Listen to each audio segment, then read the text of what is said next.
everyone, welcome back to a new video. So today I want to pour some coasters, and I thought I'm using a technique which I didn't use for a long time, and it's with the dotting.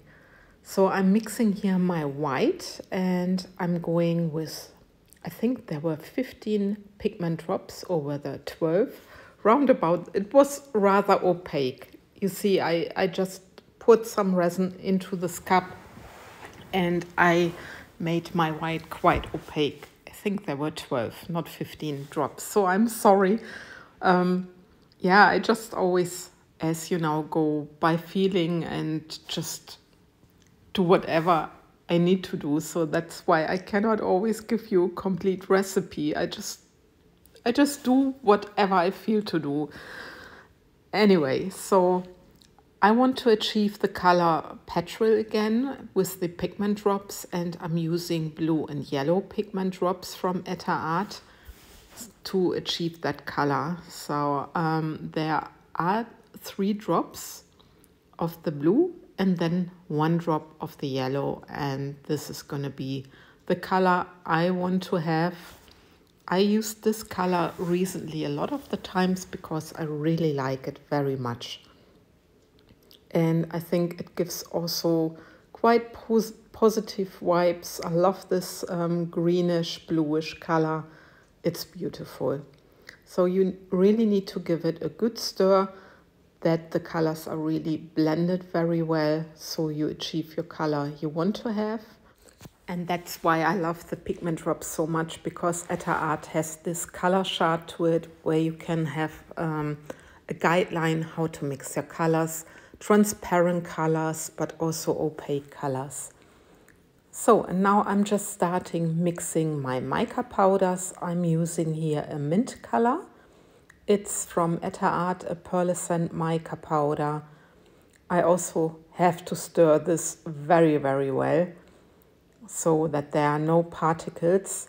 At the end, you will see I have just little particle drops on my resin piece, where I guess I didn't mix up or didn't stir my interference champagne good enough. So my next color, as you guessed now, it's the interference champagne, and you really have to stir this very well.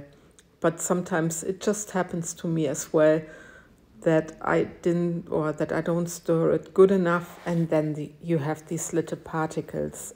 That's why I'm always telling you, stir your mica powder very well. Otherwise, things like, I'm sorry, things like they are happening to me, happening to you as well, and you can avoid it by just listening and get the advice. Anyway, so I'm stirring my white quickly again, then I'm putting it into the piping bag because I want to do the dotting technique.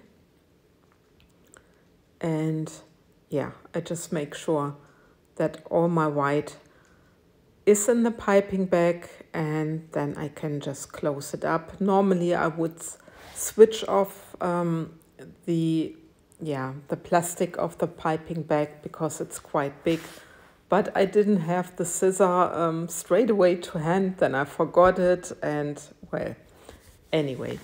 So I have here the Pepples Coaster Mold from MoldsandShapes, and it's the Cascade Pebble Mold, and I really love them. I love this with the different steps, and that's what I'm hoping with the dotting technique, that I have like in the steps a different design like I would have in the rest of the coaster.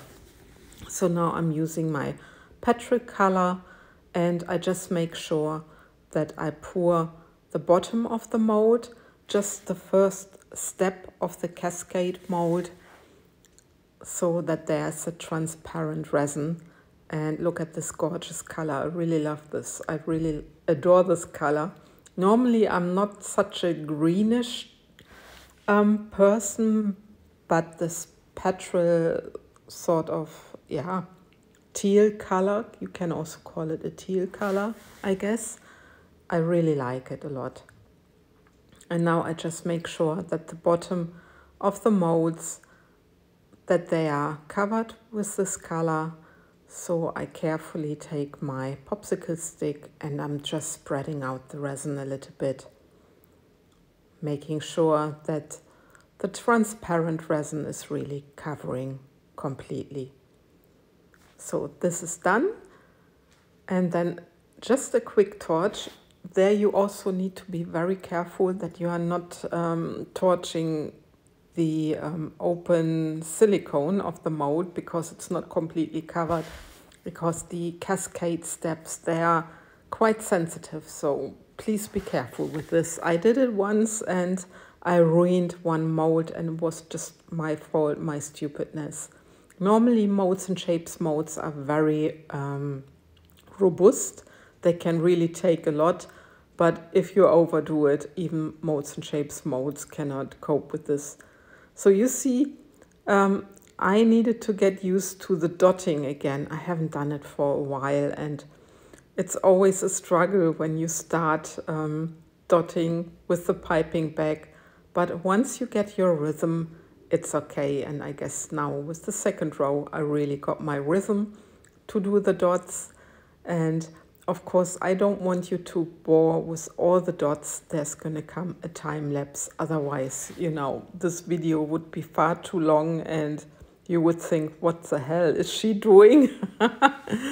Well, anyway, this is almost done now with the dottings. Then I just start again, just filling up some of the gaps which I have, so that the resin can move to the center and that there's enough white to be seen later. So I just keep on doing my dots, and now there's the promised time lapse. And I wished I could be as fast with the dottings, but it really took a while. I think I was busy for half an hour or something, so it really took a while. And now I'm taking my mica powder. First I took the mint color and now the interference champagne. And then I'm taking my clear resin and I'm pushing out everything. So I'm very curious how this is going to turn out. I did this a long time ago, this sort of pour, and I really got some nice effects, but I never did it in a cascade mold. So I'm just curious how the edges are going to turn out. And now with the last two coasters you saw, I did it first with the interference champagne, and then I used the mint color, and then I filled up my resin. And now I'm scratching out my jar a little bit because, yeah, I wanted my coasters to be filled up, and they are quite up to the rim, so this is good.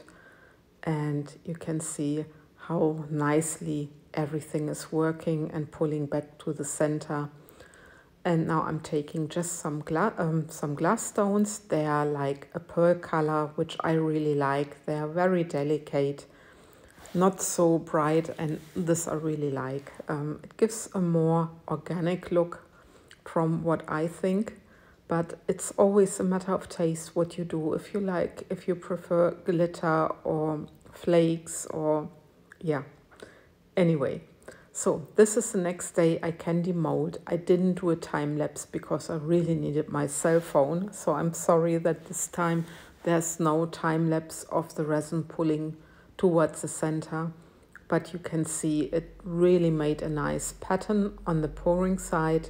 And now I'm just curious how it's going to look like on the other side.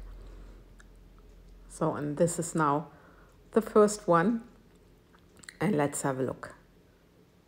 And look at this. I love the organic way of the crackle effect. You cannot see really the mint color, but you can see the interference champagne, which is peeking through at the sides.